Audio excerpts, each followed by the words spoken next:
आज की इस वीडियो में डिटेल में रविंद्रनाथ टैगोर जी के बारे में जानेंगे कि एक्चुअली क्या रीज़न रहा कि इन्होंने बताए हैं कि नेशनलिज्म एक प्रकार की मेंटल स्लेवरी है। इन्होंने राष्ट्रवाद को मानसिक दासता से कंपेयर कर दिया कि ये तो एक प्रकार की दासता है। आज के समय हम देखते हैं कि नेशनलिज्म के नाम पर क्या नहीं हो जाता, तो फिर एक्चुअली में क्यों रविंद्रनाथ टैगोर जी ने नेशनलिज्म को डिटेल में क्रिटिसाइज किया।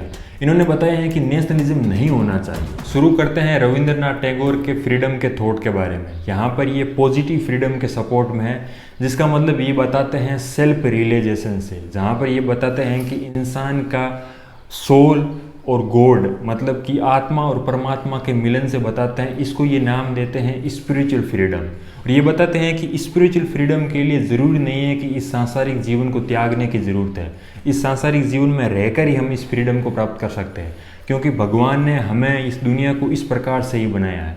ये बताते हैं कि जो साइंस है वो तो केवल फिजिकल दुनिया का एनालिसिस कर सकती है या फिर उस पर रिसर्च कर सकती है, लेकिन ये दुनिया बहुत बड़ी है। ये कहते हैं कि इंसान अगर नेचुरल ब्यूटी या फिर नेचर की ब्यूटी को आइडेंटिफाई करके उसको फील करके उसका उपयोग करता है, तभी वो स्वतंत्रता का एक्चुअली में उपयोग करता है। वो इस नेचर पर कंट्रोल जमा करके स्वतंत्रता फील नहीं कर सकता। टैगोर अपनी book Sadhana the realisation of man के अंदर लॉ एंड लिबर्टी की प्रॉब्लम के बारे में बताते हैं। ये बताते हैं कि इंसान के दो एग्जिस्टेंस होते हैं, एक तो फिजिकल एग्जिस्टेंस जो कि सभी का एक समान ही है, इसमें कुछ अलग यूनिक नहीं है। दूसरा है स्पिरिचुअल एग्जिस्टेंस जो कि हर इंसान का अपना यूनिक होता है, और ये इसको सबसे ज़्यादा इम्पोर्टेंट मानते हैं। ये बताते हैं कि फिजिकल एग्जिस्टेंस में तो कुछ नहीं है जो कि समाज का या फिर यूनिवर्सल जो लॉ एंड कायदे कानून है उसमें बंधा रहता है, लेकिन जो स्पिरिचुअल उसका एग्जिस्टेंस है वो एक्चुअली में बताता है कि इंसान कैसा है, और यही डिसाइड करता है कि किसी भी व्यक्ति की पर्सनैलिटी किस प्रकार से डेवलप होगी। इसमें यदि किसी भी प्रकार की बाधा आती है तो उसको उठा करके फेंको, वो एक्चुअली में अनफ्रीडम है और उसको फ्रीडम बनाओ। और पूरी दुनिया का भार भी इस पर्सनैलिटी को कुचल नहीं सकता है, और यही डिसाइड करता है कि किसी भी व्यक्ति का अल्टीमेट पर्पस क्या है उसकी लाइफ का। रेस्ट्रिक्शन पर ये अपनी book the religion of a man में बताते हैं कि जो बंधन है उसके जितने भी रूप हैं उन सब का जो गढ़ है वो मनुष्य की अंतरात्मा है, ये बाहरी फिजिकल दुनिया नहीं है। वो बताते हैं कि अगर ऐसी स्थिति हो जहाँ पर मनुष्य पर बंधन लगाए जाते हैं, वो चैन से झगड़ा रहता है, तो वो किसी भी स्थिति का सही से एनालिसिस नहीं कर पाता है और उसका जो कॉन्शियसनेस है वो कमज़ोर हो जाता है। स्वतंत्रता के बारे में ये कहते हैं कि स्वतंत्रता हमेशा अंधकार से आपको प्रकाश की ओर ले जाती है, और स्वतंत्रता कभी भी अंधकार के इन्वायरमेंट में नहीं हो सकती है। और हम सभी कहीं न कहीं व्यवस्था से दूर भागना चाहते हैं, मतलब कि स्वतंत्रता की ओर जाना चाहते हैं। और जब हम ऐसा काम करें जो किसी भी प्रकार के बंधन से बाहर हो, हम जो करना चाहते हैं वो करें, स्वतंत्र होकर हम जो भी काम करना चाहते हैं, तभी हम आनंद प्राप्त करते हैं, तभी हम सुख प्राप्त करते हैं। इन्होंने हैप्पीनेस में काफ़ी चर्चा की। यहाँ पर टैगोर जी का जो हैप्पीनेस का कॉन्सेप्ट है और बेंथम का जो हैप्पीनेस का कॉन्सेप्ट था उसमें डिफरेंस है। बेंथम बताते हैं, बेंथम यहाँ पर क्वालिटी डिफरेंस नहीं कर पाते हैं हैप्पीनेस में। वो बताते हैं कि हैप्पीनेस तो हैप्पीनेस होता है, चाहे किसी भी प्रकार का हो, चाहे एक व्यक्ति कोई खेल खेल रहा हो उसमें जो उसको खुशी मिल रही है, या फिर वो एक नोवेल पढ़ रहा हो उसमें जो खुशी मिल रही है। बेंथम बताते हैं कि इनमें कोई फर्क नहीं है, जबकि टैगोर जी बताते हैं कि सोल के लिए जो हैप्पीनेस मिलती है वो एक्चुअली में हैप्पीनेस है, और उसको वो इस जो सांसारिक दुनिया के जो हैप्पीनेस मिलते हैं उससे बहुत ऊपर आंकते हैं। ये कहते हैं कि व्यक्ति जो अकेला अकेला हैप्पीनेस फील करता है वो एक्चुअली में हैप्पीनेस नहीं है, बल्कि वो तो एक प्रकार का बंधन है। एक्चुअली में हैप्पीनेस तो वो है जहाँ पर लोग समाज में मिलजुल कर खुश रहे, यूनिवर्सल रूप से रहे। ये बताते हैं कि अज्ञानता हमेशा इंसान को मूर्ख बनाता है, उसको अहंकारी बनाता है। अज्ञानता से दूर भागकर ही या फिर अज्ञानता से मुक्त होकर ही इंसान जो है एक्चुअली में आनंद को फील कर सकता है, आनंद को बढ़ा सकता है। ये कहते हैं कि एक्चुअली में समाज में हम एक दूसरे पर निर्भर रहकर ही खुश हो सकते हैं, तभी एक्चुअली में हैप्पीनेस आ पाएगी। ये बताते हैं कि स्वतंत्रता का मतलब ये नहीं है कि कोई नियम बाहर से थोपे, ये इसका मतलब ये भी नहीं बताते हैं कि पूरी तरीके से स्वतंत्र हो, ये नेगेटिव स्वतंत्रता के खिलाफ है। लेकिन ये बताते हैं कि एक्चुअली में जो रूल एंड रेगुलेशन है वो ज़रूरी भी है, क्योंकि हर जो खिलाड़ी है किसी भी गेम का हो वो फिक्स जो नियम है उसमें रहकर ही खेलता है। चाहे भगवान ही क्यों ना हो। ये बताते हैं कि भगवान भी बिना रूल एंड रेगुलेशन के नहीं होना चाहिए, वो भी फिर गलत हो जाएगा। चाहे ईश्वर हो या फिर भगवान हो या फिर हम मनुष्य हैं, हम सभी को एक जो रूल है उसमें रहकर ही ये पूरा गेम खेलना चाहिए जो जीवन का है। यदि हम इन फिक्स नियमों का पालन करके ही जीवन को जिए तभी हम एक्चुअली में आनंद प्राप्त कर सकते हैं। इसके बारे में इनकी जो बुक है the religion of a man, इसमें ये बताते हैं कि the history of the growth of freedom is the history of the perfection of human relationship. इसका सिंपल मतलब ये बताते हैं कि एक्चुअली में हम सभी आनंद को तभी प्राप्त कर सकते हैं जब हम एक दूसरे के साथ में मिलजुल करके रहें। रविंद्रनाथ टैगोर समाज और राज्य में अंतर बताते हैं। ये बताते हैं कि समाज एक्चुअली में नेचुरल है, जहाँ पर लोग एक दूसरे के साथ में मिल करके एक दूसरे को सहयोग करके रहते हैं, और जो राज्य है वो एक्चुअली मैन मेड इंस्टीट्यूट है जिसको लोगों ने मिल करके बनाए। एंशिएंट इंडिया में जहाँ पर पॉलिटिकल और सोशल लाइफ अलग अलग बताते हैं। ये कहते हैं अपनी बुक स्वदेशी समाज में कि किस प्रकार से जो राजा होता था वो स्वतंत्र होता था, और जो जनसाधारण के दायित्व थे वो पूरी तरीके से जनता पर थे, और राजा जो था युद्ध करता था, राज्य को आगे बढ़ाता था, आराम से भोग विलास देता था, लेकिन जो जनता थी उसमें उसी का किसी प्रकार का मतलब नहीं था। जनसाधारण के कल्याण से उसको कोई लेना देना नहीं था।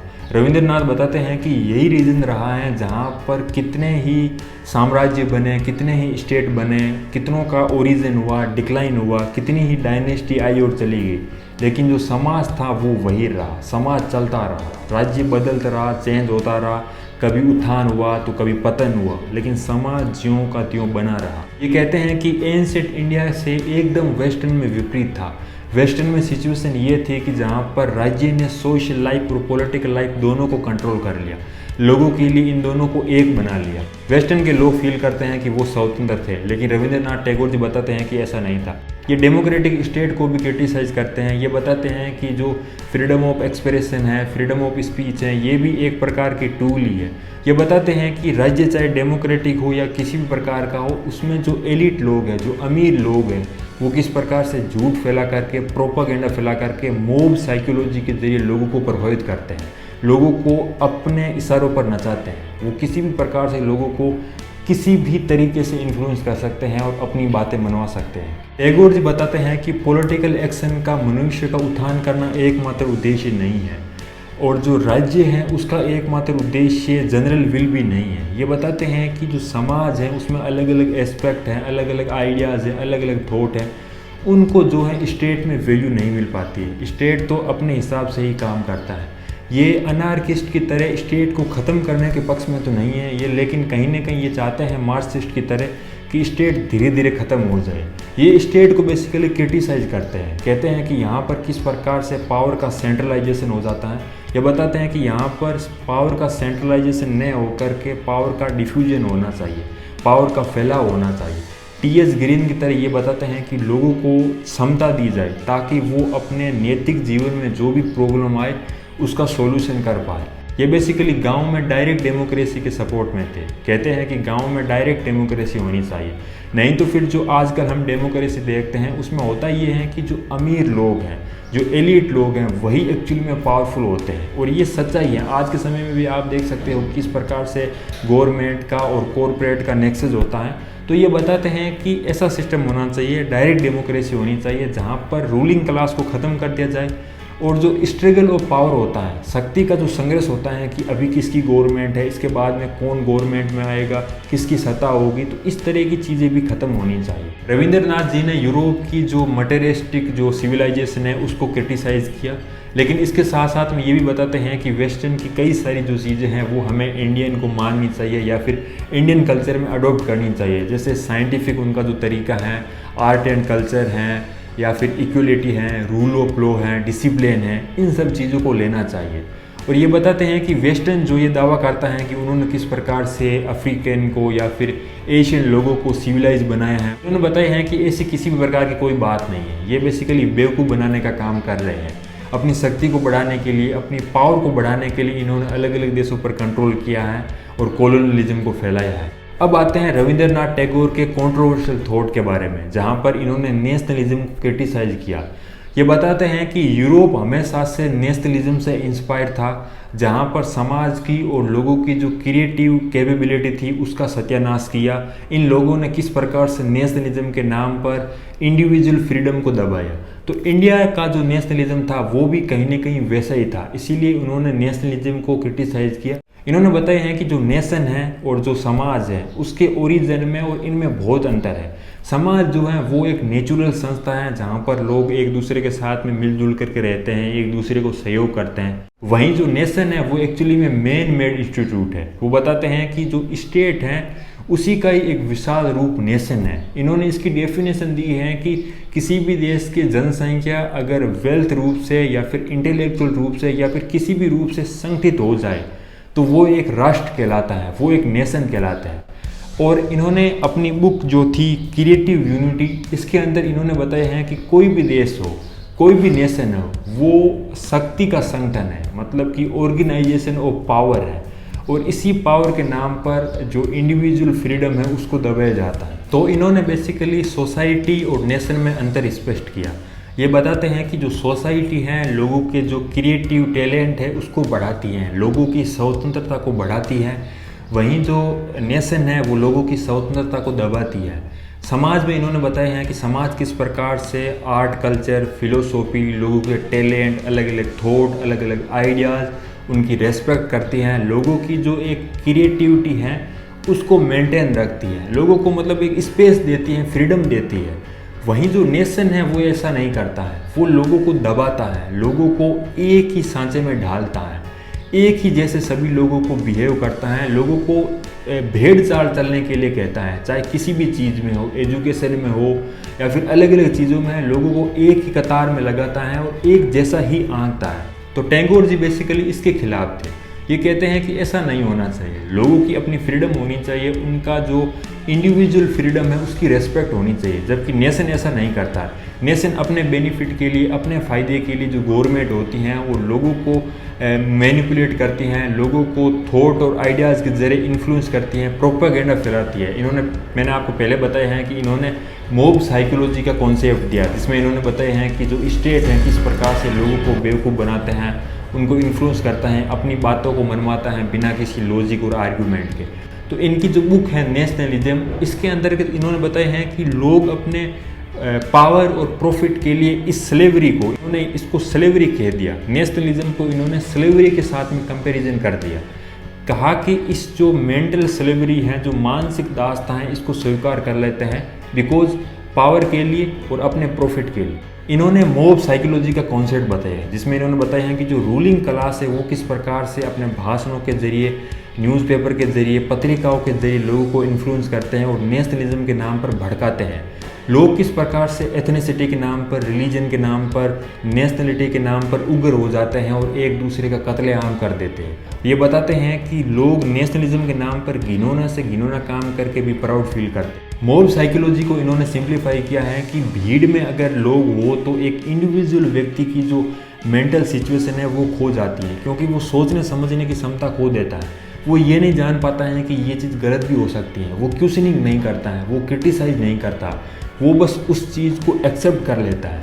और आज के समय मुझे लगता है कि ये हर देश में हो रहा है कि नेशनलिज्म के नाम पर लोगों को बेवकूफ़ बनाया जा रहा है, उनको भड़काया जाता है। मेरा पर्सनल ओपिनियन दूँ तो नेशनलिज्म अपने आप में कोई गलत चीज़ नहीं है, किसी भी व्यक्ति का नेशनलिस्ट होना कोई गलत बात नहीं है, लेकिन नेशनलिस्ट के नाम पर या नेशनलिज्म के नाम पर लोगों को बेवकूफ़ बनाना, किसी रूलिंग क्लास अपने फ़ायदे के लिए इस्तेमाल करना, कोई बॉलीवुड एक्टर अपने मूवी बना करके लाखों करोड़ों रुपए कमाना, या फिर कोई बिजनेसमैन नेशनलिज्म के नाम पर बिजनेस करता है, आयुर्वेदिक चीज़ों को बेचता है नेशनलिज्म के नाम पर। तो मेरा कहना सिंपल यहाँ पर यह है कि नेशनलिज्म के नाम पर किसी भी प्रकार का बेनिफिट, फ़ायदा बैन होना चाहिए, ऐसा नहीं करना चाहिए। नेशनलिज्म एक फीलिंग है जो कि इंटरनल है, जैसे एक रिलीजन है उसी प्रकार से नेशनलिज्म है, ना कि ये कोई बिजनेस फ़ायदे के लिए या फिर अपना पॉलिटिकल प्रोपेगेंडा के लिए। ये नेशनलिज्म के नेचर को जो यूरोपियन जो इम्पीरियलिज्म है उसका कारण मानते हैं।